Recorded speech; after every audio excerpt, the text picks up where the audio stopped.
I'm Brittney Saunders and welcome to Big Business, the place where business is far from boring, and today I'm recording on Gadigal land.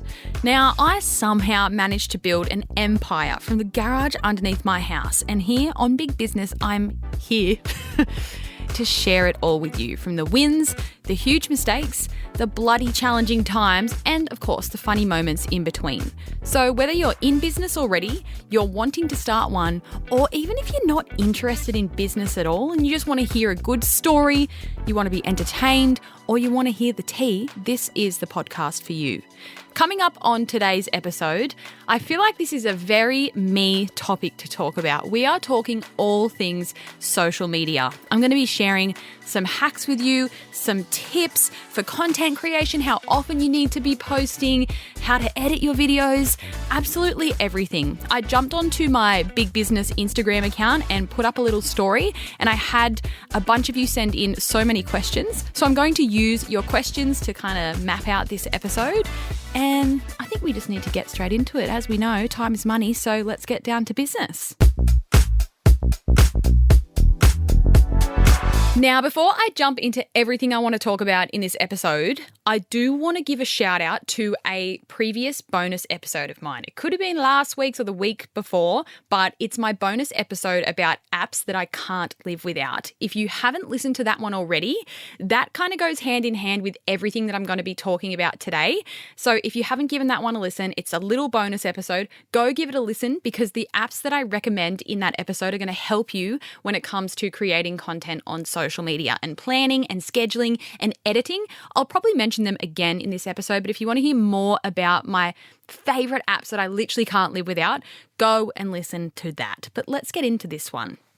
I thought I'd start out with a little bit of a story. If you have listened to my first episode of Big Business, which was a while ago now, you will already know my story and my history. But for those of you that are maybe new here or you don't know much about my background in social media, I thought I would give you just a bit of a rundown.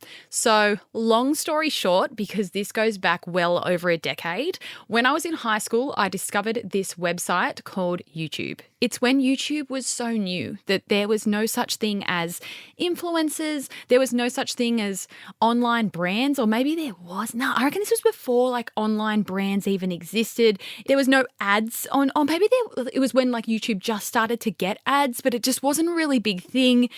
It was before brand deals were a thing. There was no such thing as influencers, Instagram, TikTok, none of it. It was just this website called YouTube. And I remember I watched a couple of people on there that were essentially the first YouTubers at the time. And I think this is before the word YouTuber even existed. It was just like these random few people that were posting these videos. This was before the term going viral was a thing. Like there was none of it. Now, to cut a long story short, because it is a long one, I dropped out of school and went into the workforce and worked in a billion different jobs. And all the while working all these jobs, I was still making those YouTube videos. I went from no subscribers to 1,000 to 10,000 to 20,000, 30. And when I had 80,000 subscribers on YouTube, which was a huge deal back then, I quit my full-time job. And I was 21 years old. And I said to myself, I'm going to make this my job, even though this was like barely a thing back then. Long story short, again, I went from 80,000 subscribers to over 1 million in my early 20s. And it was during that, then we also saw the rise of Snapchat and Instagram. So off the back of this YouTube channel that I had, I then built an Instagram audience. And weirdly, this hobby that I had that I was just interested in, I loved the filming, I loved the editing, I loved posting it. It was never about the views or anything or the subscribers for me, but I just so happened to turn this little passion hobby of mine that I did after school into my full-time career. And I became one of the first influencers in Australia. And what's crazy is I never planned that. Like that was not my intention. It was just this tiny little hobby. And what's crazy now is to think that this is a thing that people can kind of set out to do. They can say, I want to gain a following and I want to build a business. And even though it was so organic and natural for me, I've kind of learned a hell of a lot when it comes to content creation and building an audience online. Even though it's been super organic for me, now it's kind of really clever, everything that it's taught me. As natural as it seems, I know what I'm doing. I know what I'm doing when you're watching my videos.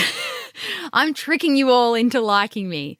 But that's a little background on my experience for those of you who don't know. And if you do know, and I'm telling you the same story again and again, I'm really sorry. But I felt like I had to start with that.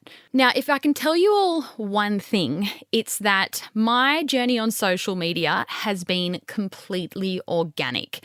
I have genuinely managed to build an audience by simply being myself and having fun. And like I said before, though, even though this has been organic and fun, in the same breath, as natural as it all seems, it's actually really clever and strategic what I do. And it's strategic what everyone does on social media these days. What was once a fun hobby for me is now something that is almost well thought out but organic at the same time.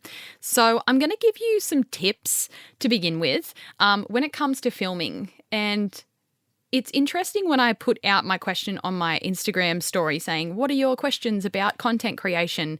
How, I guess, simple some of the questions are. And I think to myself, how do people not know that already? But then I've got to remember, like, I've been doing this for so long that it does feel like second nature to me. So I'm going to start out with some tips and hacks. So get out your pens and papers or your notes because you're going to want to write these down.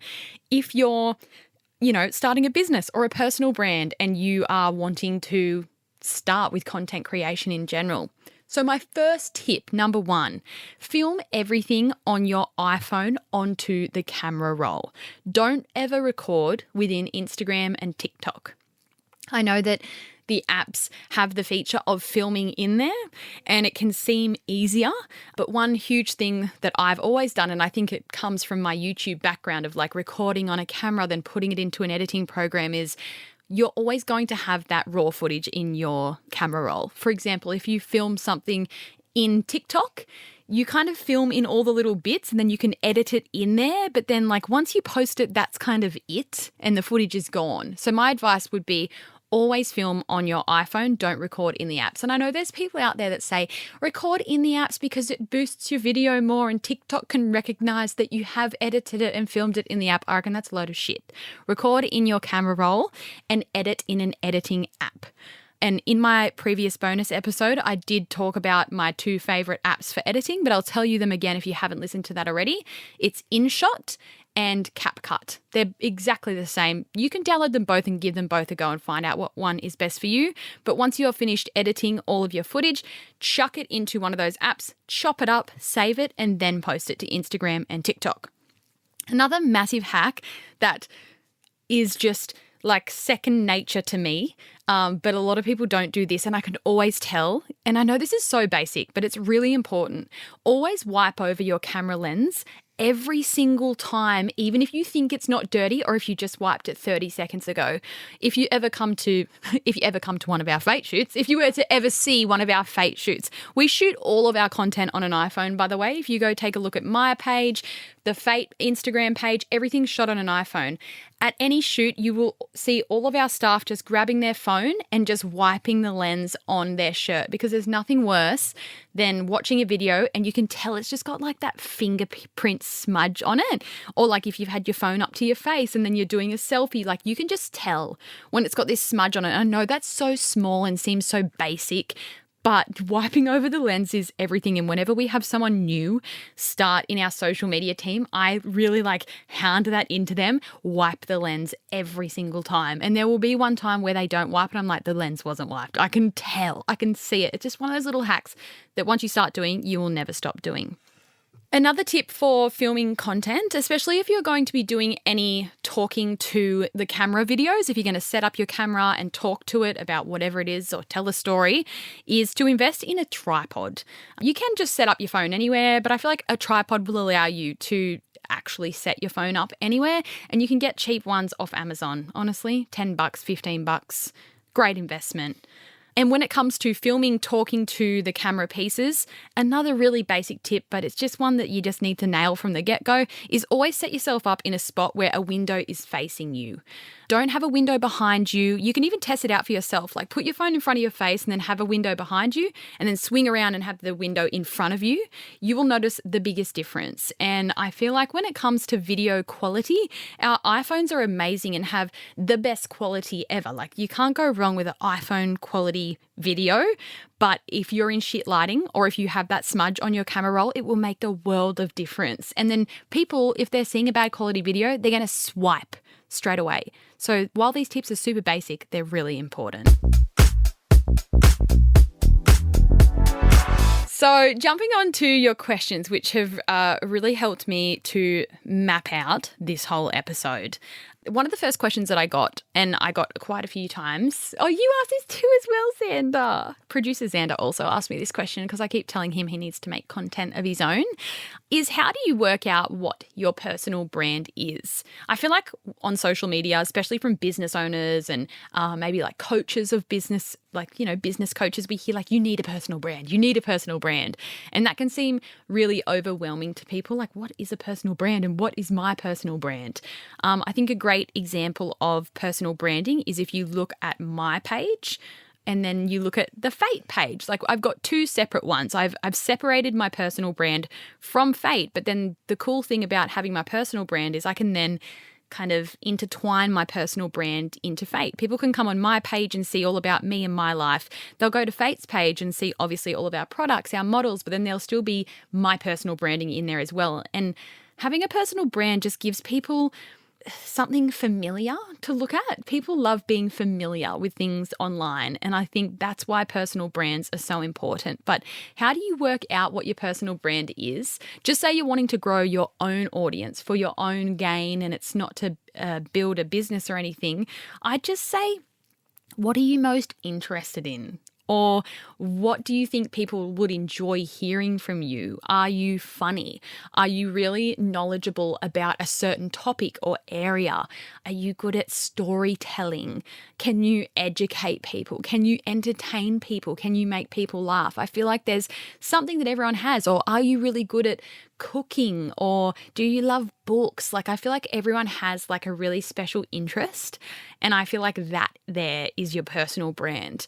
But in saying that as well, when it comes to finding your personal brand, it's not so much about having a personal brand from the get-go, from the first video ever that you post. I always say this, but if you go back and watch my oldest, I mean, they're probably all on private now because I'm so embarrassed of them, but if you go back and watch my first YouTube videos or my first Instagram videos, and good luck scrolling to the bottom of that because there's like 3,000 posts, what I was posting back then isn't what I'm posting today. So don't ever compare yourself to someone that has a personal brand that has been doing it forever, or someone that has 100,000 followers. You can't compare yourself to them and their personal brand if they've been doing it for so long, because we all started somewhere. When I started making videos, I certainly wasn't talking about what I'm talking about today.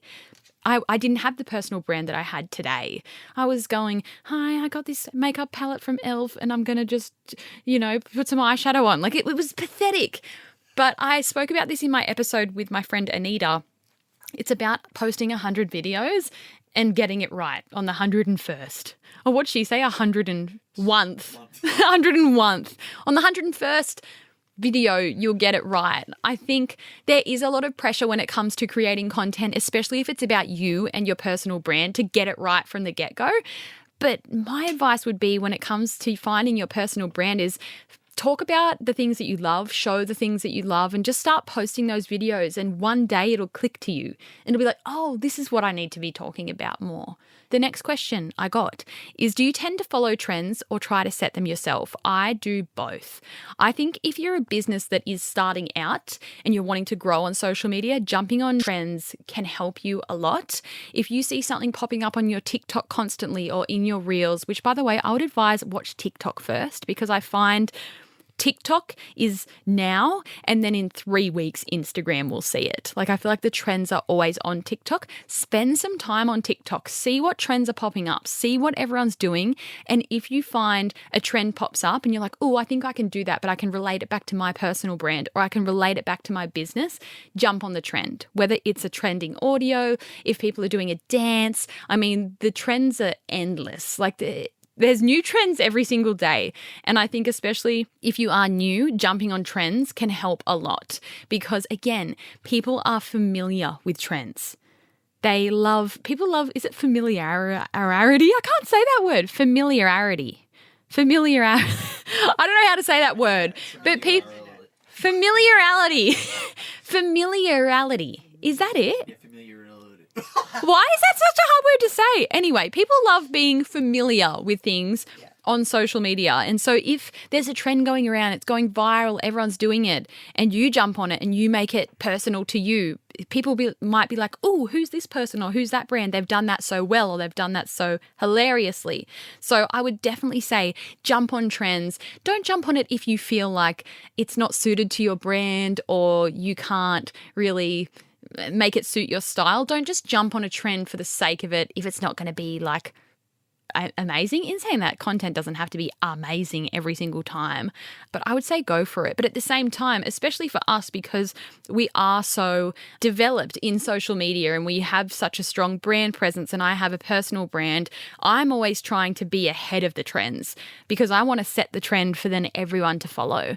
So that's something that we really try to do at Fate is, of course, we'll jump on trends, we'll do a dance, we'll do whatever, but I'm also trying to think outside the box all the time. What can we do to be ahead of those trends, or how can we make a trend and be the first ones to do it and have everyone follow? So a great example of that is I saw months ago kids in American schools were doing candy salads. You all know what the lolly salads are and candy salads, but when I saw it, this was months and months ago, it was like college students were doing just the candy salads where you go, hi, I'm Brittney and I brought Skittles and blah, blah, blah, blah, blah. I've already spoken about this on my other podcast, so I'm not exposing myself here. I already have. But I remember seeing that and no other Australian brand or creator was doing a salad video. And I thought, let's do this. Because it's happening in America right now. It was popping up on my feed. But I thought, how can we make people comment? Let's do it, but let's do it bad. Let's get bad lollies. So I went down to the shops and picked out the worst lollies I could find. Again, this is me jumping on a trend, but thinking, how can we do it in our own way? So I thought, let's do it bad. Let's pick bad lollies because then people are going to get pissed off and leave a comment. So we did the mints and we did all sorts of bad lollies. I don't remember what else we did. Trash. Xander saying trash. And that video immediately blew up. It went absolutely viral. And it was because we were stirring the pot and, putting bad things in, but then some good things to make people question whether it was really our choices when it was all me. And then I thought, I need to keep this going. So I noticed that video performed so well. So I went, fuck it. The next day, let's do cookie salad. And then this is how we thought of doing cookie salad. Then the next day we did chip salad. Then we did fruit salad and we just kept it going. So it's about jumping on that trend. And if it does blow up, think, how can I keep this going? What can I do next? And we ended up doing like 5 videos and it got millions and millions and millions of views on TikTok and on Instagram. So it's a really good example of jumping on a trend, but making it your own. And that's something that we try to do and will continue to try to do. My next question is, how do you think of ideas? I think the fact that we have the internet and all these social media apps at our fingertips is enough for us to get all the inspiration that we need.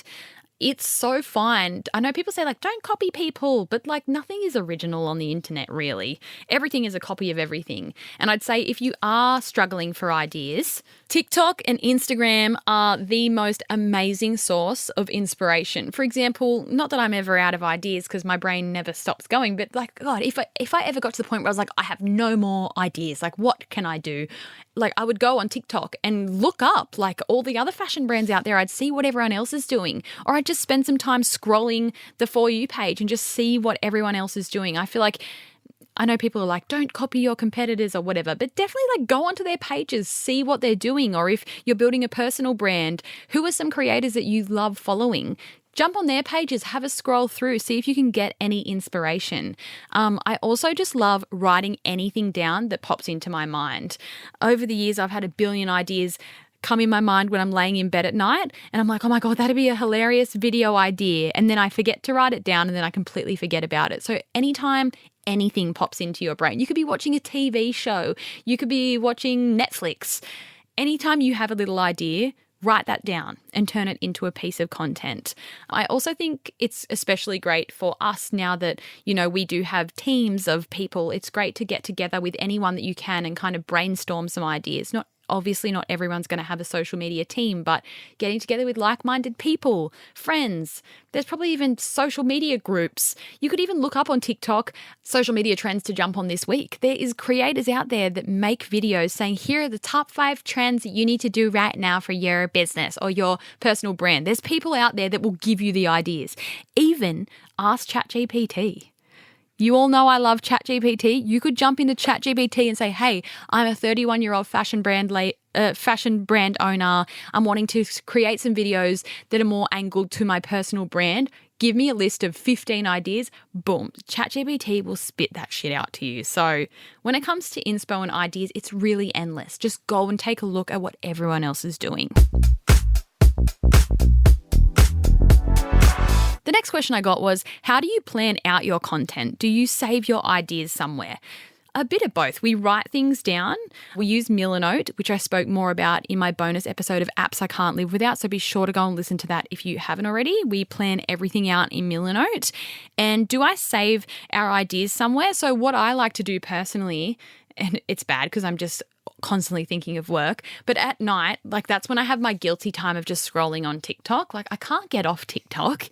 And all I do is whenever I see a video pop up and I think, well, we should do that, or oh, that's a good audio, I will just DM it to our Fate account. So I just have like hundreds of DMs between the Fate account and myself, and that's how I then save our audios and our trends. I just DM it to my own Fate account, then I'll know it's there, or our social team will know it's there, and that's kind of where we save our ideas. And in terms of planning out our content, it's a little different for us because we are a fashion brand and we, have photo shoots. So we always kind of have a never-ending supply of content, and we're always doing a shoot essentially every single week. So the content is kind of there for us, but we plan it all out in Milanote, which is amazing. If you don't have it, you need it for your business. The next question is, how do you prioritize making content and how do you find the time? I feel like this is one of the number one reasons why people don't make content is because they say, I don't have the time to make content. And it is time consuming, but I think thanks to the world that we're living in now, where everything is so short form, content doesn't take that long to make like it used to. When I was a YouTuber, I was pumping out 1 hour vlogs.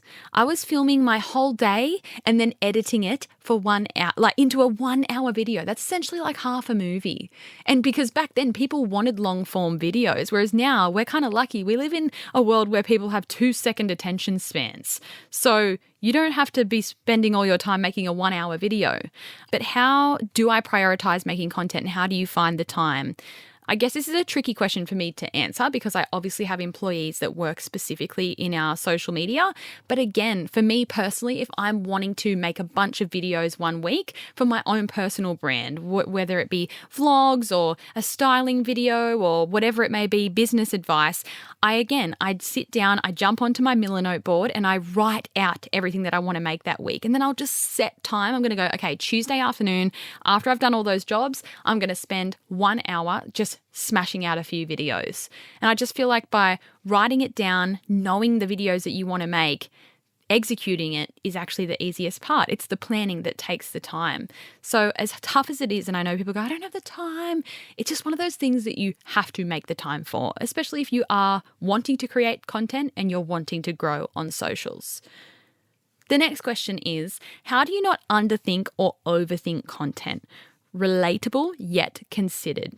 One of my biggest pieces of advice when it comes to creating content is, let's say you've just made a piece of content, whether it's for your personal brand or your brand, and you've edited it and you're not sure about it. I always think to myself, with us, especially for our fake content, would another brand post this? If I saw this on another brand's Instagram account, what would I think? Would they post it? I feel like that's always a good decider, or just say it's for your personal brand and you've done a story time video or whatever, a vlog.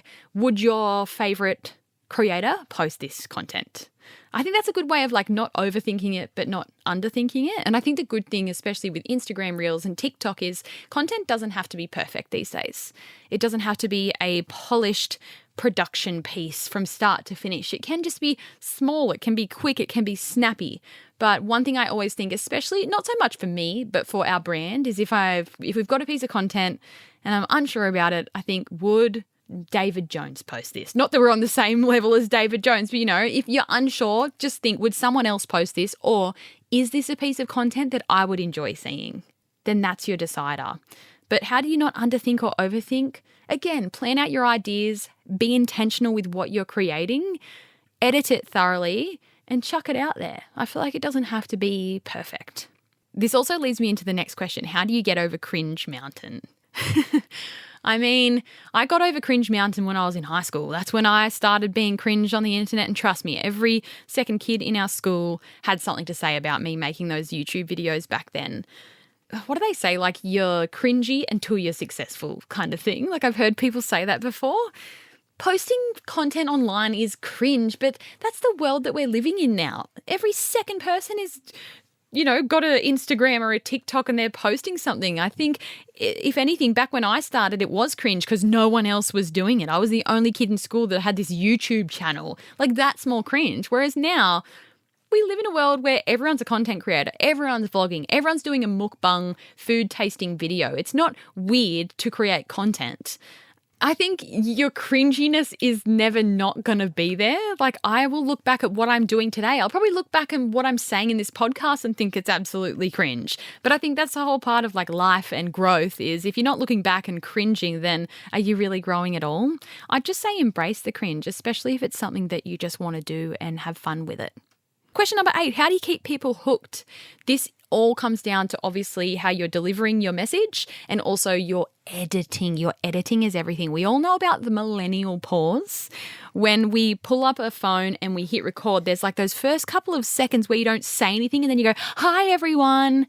This is why I also recommend recording in your camera roll. Record in your camera roll, put it into InShot or CapCut, and then chop out all those awkward little bits, all those breaths, all those times that you say, If you watch any good creator on social media, you will notice that there's no awkward gaps in their videos. It starts as soon as their video starts, boom, there's their voice, and their voice doesn't stop. It all definitely comes down to your editing, and spend time on it. Cut out all those awkward spots, cut out the breaths so that the whole video is just constant talking. There's no breaks. And you can get into other things too, like how do you keep people hooked? Say something negative at the start of your video. Say something that's going to capture their attention. The first 2 seconds of any video is the most important part of the whole video. Say something like, you're not going to believe this, or I've got to tell you something and it's going to blow your socks off. Say something at the start of your video to hook those people in. My next question, and a very popular question at that, how many times should you be posting a day? I think this depends on what you're doing. Obviously, with us at Fate, we are posting maybe 3 reels a day, sometimes even 4, but that's because we have the content there to post. So of course we're going to post it because we've spent the time creating it. But if you're just getting started or you want to give content creation a go, I'd say maybe have a goal of 1 reel a day, but even that is quite a lot for someone that's just starting out. So maybe you could set a goal of twice a week, 3 times a week, and maybe work your way up. Obviously, if you are an established business, you want to be posting more often than not, and that's why we post so frequently. But starting out, just give yourself a small goal that is achievable, even if it's 1 reel a week or 1 TikTok a week, and just work your way up. There's no right and wrong amount of times that you can post today. I know some people will say oh, you can't post 4 because then it will decrease your reach and blah, blah, blah. No, that's not how the internet works. You just post it out there and it gets the views that it's going to get. And remember this as well. Just say you have 1,000 followers on TikTok and you post a reel. Those 1,000 people aren't going to see every single reel that you post. Go on to any of your friends' profiles. Go on to any brand's profiles and you'll go, wait, I haven't seen any of these, because Instagram doesn't show your video to every single one of your followers. So remember that too. There's no such thing as posting too much. Of course, don't post 12 reels a day, but just as many as you can, but just set small goals and work towards them. Is there a good time to post? There used to be more back in the day when the algorithms were chronological and when your followers would see your posts. But now, especially with TikTok and how unpredictable videos are, TikTok is the most unpredictable one. I feel like Instagram is a little more predictable. You can kind of always know how something's going to go on Instagram, whereas TikTok is so random. We always, especially on Instagram, we post at night because we just assume that's when everyone's going to be on their phones the most. So you'll often see us, and even me, I always just post at night. But with TikTok, it's so random. And the thing with TikTok as well is you could post a video today and in 2 months the video could go viral. Like it could just blow up at random. So TikTok, I'd say post anytime. We just post videos throughout the day whenever on TikTok, and for Instagram we do nighttime. But again, there's no right and wrong really, because you can't predict if a video is going to blow up or not. Or maybe you can if it's a lolly salad video. I just knew deep down that that was going to work really well. I'm going to leave you with one last question because I think I've answered a lot and they were all kind of similar, which is good. I feel like I've covered a lot of the main ones. Are hashtags important? If you had asked me this 5+ years ago, I would have said yes. I'm going to get a lot of hate for this from people that do like social media coaching, but hashtags are not important. Sorry, I know they used to be, and I'll explain to you. Back in the day, when the Explore page was different, you could, I don't know, obviously the algorithms have changed, but you could put some hashtags on your video or on your post, even like on a static post, and it would, in your analytics, tell you how many people have discovered you through those hashtags, and it would be like thousands of people, and it was amazing. But it's not that way anymore. I don't think it hurts to put hashtags on your video, like hashtag business, hashtag podcast, hashtag this, hashtag that, but I don't think it's going to make your followers grow like crazy overnight, or if you're a business, it's not going to make your sales go through the roof. It's not the same way. And I think the reason why I think that is just have a think, right? Just say you're making scrunchies and you post a reel and you put hashtag scrunchies, thinking like, oh, this is going to help me a lot. How many times do you as a consumer go and look at the hashtag scrunchies to try and find a business to follow and purchase from? Like how many times as a consumer do you go and look at the hashtags to find people? I think you have to think from the perspective of a consumer and a follower. Like how often are we looking at hashtags to find someone? I know for me personally, I've never looked at a hashtag. Have you, Xander? I have, but it's only for things so like say if I'm looking for like a good tattoo artist, I'll write in like tattoo or a certain kind of like design because I want to see what comes up on the feed. But like I'm never going to type in like beige pants or something and find it that way because I already know the places to go. Exactly. But if it's something like quite niche and I don't know much about it. Travel, like for example, that's another one that I would go and look at, like hashtag Bali or hashtag Uluwatu. Like if I'm going there, I want to go look at it. Yeah. So that's why I think it doesn't hurt to put hashtags on, especially if it is something niche. I think for businesses, but I think for like personal stuff, like if you have your personal brand, I don't think it's as necessary. Unless your personal brand is something really niche. Yeah. Then by all means. And like I don't think it hurts to put hashtags on your videos. Like it's not going to hurt if you just chuck a few hashtags on there. But I don't think it's going to like make or break what you're trying to achieve. Yeah, I agree. I think like if it's just like you on your like personal Instagram and you're not like trying to reach for the stars with a personal brand, just don't do the hashtags anymore. Yeah. I think that's they used cringe. to be really effective. I did it all the time. It was like lists of the hashtags yes, and you the could go and look them up. So you had to, oh God, I can't even. And look, I could be wrong in that. Some people may still see great success out of hashtags, but I feel like they're very like 6 or 7 years ago when you would even download apps that would give you the best hashtags and you'd copy and paste them all over. But for me now, I wouldn't say don't bother about it, or if you want, it doesn't hurt to do hashtag business, hashtag podcast, hashtag big business podcast. Like I still do that sometimes. I hope these questions have helped some of you. Creating content, I know, can be really overwhelming, especially in a world where we are looking at everyone who is already established on social media. It's not often that you are seeing people in their early stages of getting started on social media. And I mean, people do share that now, and I absolutely love seeing that. But my overall advice would be just to give it a go and get started. I think that's the hardest part about creating content on social media is just making the first video or the first 10.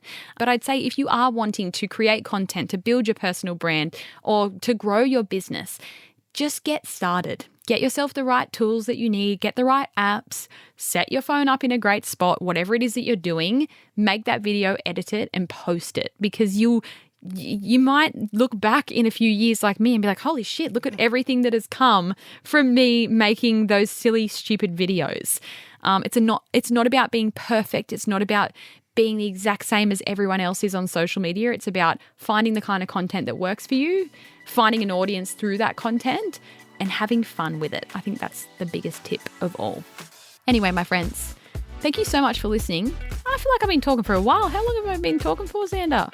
40 minutes. 40 minutes. He'll edit it down a little bit just so you're not annoyed by me for too long. But thanks for listening to another episode of Big Business. I'm going to leave you with a tip of the week, which I kind of already just said, but it's when it comes to content, don't feel like you have to be amazing at it from the first video. Trust me. We all go through that cringe mountain stage. I'm still in it, to be honest. Like, you got to be cringe to be successful, I think. Just have fun with it, and you might be surprised at what comes from just being cringe and having fun. As always, please make sure to subscribe and turn on my notifications so you don't miss an episode. I think I just looked the other day and I had 700 reviews on Spotify.